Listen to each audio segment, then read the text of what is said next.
Good afternoon everyone. My name is Pooja Singh from BSc Part 2nd in PMC. Today my topic is Coulomb law. Let's get started. जैसे दो particles charge लेते हैं, अगर वो दोनों एक ही charge के हों,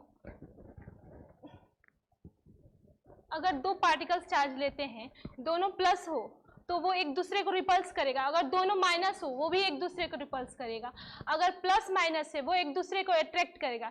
तो इससे हमें उसका डायरेक्शन पता चल रहा है कि वो किस डायरेक्शन में जा रहा है, कब रिपल्स हो रहा है, कब अट्रैक्ट हो रहा है, मगर उसके मैग्नीट्यूड के बारे में हमें नहीं पता था। कूलॉम लॉ में हम उन दोनों के बीच के इलेक्ट्रोस्टैटिक्स को सबसे पहले 1785 में चार्ल्स ऑगस्टिन डी कूलॉम ने बताया था। उन्होंने अपने इंस्ट्रूमेंट टॉर्शन बैलेंस से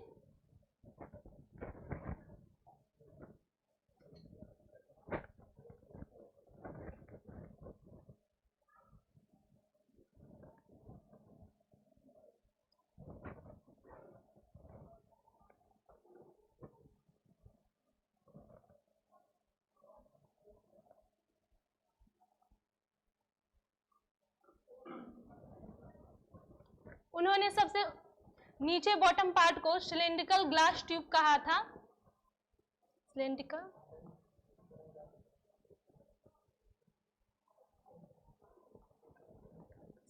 ग्लास, इसमें एक थ्रेड लगा रहता है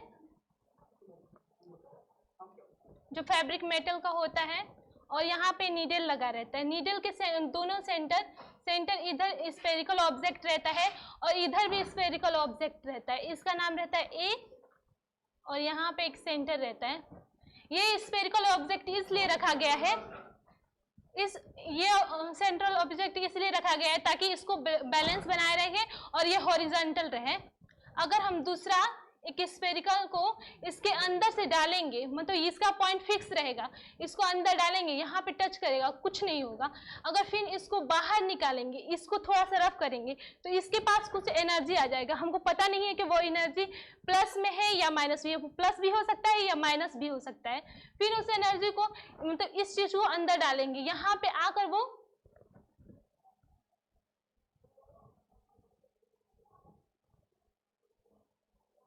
यहाँ पे टच करेगा, ये अपना एनर्जी उसको सेपरेट कर देगा, और जितना एनर्जी इसके पास होगा, अगर इसके पास प्लस एनर्जी है तो वो भी उतना ही प्लस एनर्जी हो जाएगा, दोनों को सेपरेट।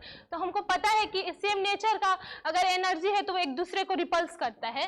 तो ये रोटेट होकर कुछ यहाँ पे आ जाएगा, ये स्केल है, जब ये रोटेट होगा यहाँ पे आएगा तो ये नीडल है, नीडल घूमेगा तो इसमें ऐंठन होगा, जिसकी वजह से यहाँ पे एनर्जी इकट्ठी होगी। यहाँ पे होता है फोर्स स्केल, जिसकी वजह से हम इस फोर्स को नापते हैं, और यहाँ पे होता है सेंटीमीटर स्केल, जिससे हम उसके बीच की दूरी को नापेंगे कि पॉइंट ए और पॉइंट बी के बीच में कितनी दूरी है। फिर उसके बाद फिर इस नीडल को निकाल देंगे, फिर इसमें कुछ थोड़ा चार्ज देंगे, वही सिस्टम होगा, फिर उसको डालेंगे, फिर वो सेपरेट होगा, कुछ ही दूरी तक बढ़ेगा। ऐसे ही चार्ल्स ऑगस्टिन ने बार बार किया, जिससे उन्हें पता चला कि वो फोर्स में चेंज हो रहा है और उसके डिस्टेंस में चेंज हो रहा है।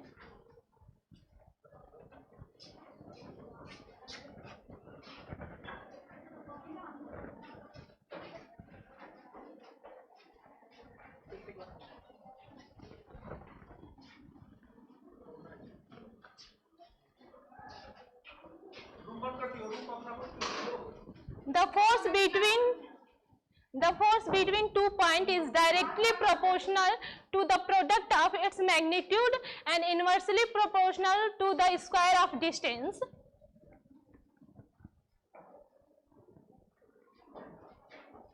जैसे यहाँ पे F इक्वल टू Q1 और Q2 जो मैग्नीट्यूड है, F प्रोपोर्शनल उसके बीच का डिस्टेंस है, और क्या कहता है यहाँ पे F equal to Q1 Q2 अपन में R, और जहाँ प्रोपोर्शनल की जगह पर हम K लगाएंगे।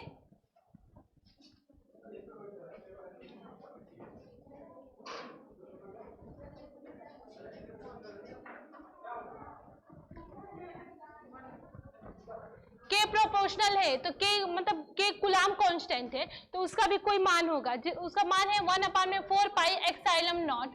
एक्साइलम नॉट का मान होता है 8.84 इंटू 10⁻⁻12 कूलाम स्क्वायर पर न्यूटन मीटर स्क्वायर होता है।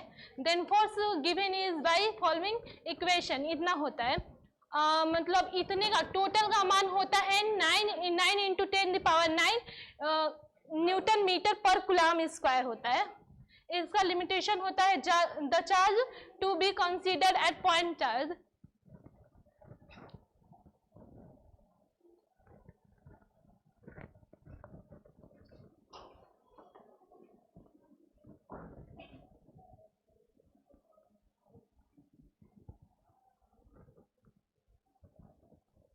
पॉइंट चार्ज हम उसको कहते हैं, जैसे ये दोनों इक्वेशन मतलब चार्ज पार्टिकल्स है Q1 और Q2 और इनके बीच की दूरी है। ये दोनों चार्ज पार्टिकल बहुत छोटे होते हैं और इनके बीच की डिस्टेंस बहुत ज़्यादा होता है। कब चार्ज पॉइंट उसे कहते हैं, मतलब इन कभी भी चार्ज पॉइंट दोनों क्या कहते हैं चार्ज से कम ही होना, मतलब ये उनके बीच की दूरी से ये चार्ज पार्टिकल्स छोटा होता है, उन्हीं को चार्ज पॉइंट्स कहते हैं।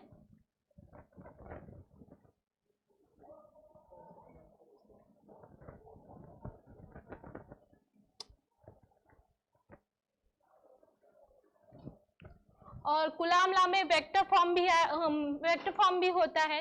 जैसे अगर मतलब दो चार्ज हैं तो वो तो एक दूसरे को रिपल्स करेंगे ही। ये वाला मतलब अगर हम वन चार्ज को 2 के रिस्पेक्ट में करेंगे तो वो इधर जाएगा और 2 को 1 के रिस्पेक्ट में करेंगे तो वो इधर जाएगा। जिससे हमें पता चलता है force is given equation. Magnitude होता है 1/4 पाई एक्साइलम 0 Q1 और Q2 अपन में R स्क्वायर, और इनके बीच का जो डिस्प्लेसमेंट दूरी है वो होता है R, उसको निकालेंगे R वेक्टर, तो उसको R वेक्टर रखेंगे और यहाँ से बीच की दूरी 2 1 का है तो वो वही होगा R1 का स्क्वायर।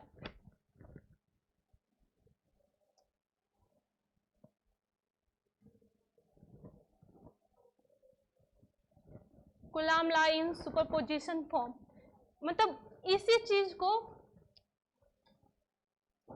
इसी चीज को वो बार बार रिपीट करेगा। मतलब जैसे कभी मतलब फोर्स 1 से 2 तक जाएगा, फिर 2 से मतलब 1 के रिस्पेक्ट में 2 होगा, फिर 2 के रिस्पेक्ट में 3 होगा, या 1 के रिस्पेक्ट में 3 होगा। उसी को नेट मतलब उसी को हम ऐसे कहते हैं F=1 plus F1 plus F2 plus F3, जो एक्सपेरिमेंटल वेरिफिकेशन होता है।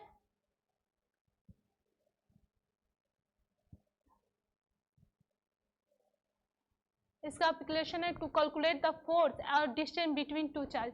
हम फोर्स और डिस्टेंस मतलब दो चार्जों के फोर्स और डिस्टेंस को कैलकुलेट करते हैं, जो इलेक्ट्रिक फील्ड का होना चाहिए। ये इलेक्ट्रिक फील्ड है, F इज इलेक्ट्रोस्टैटिक फोर्स है, Q2 is a test charge in coulomb है, the point charge is a several point superposition। Thank you.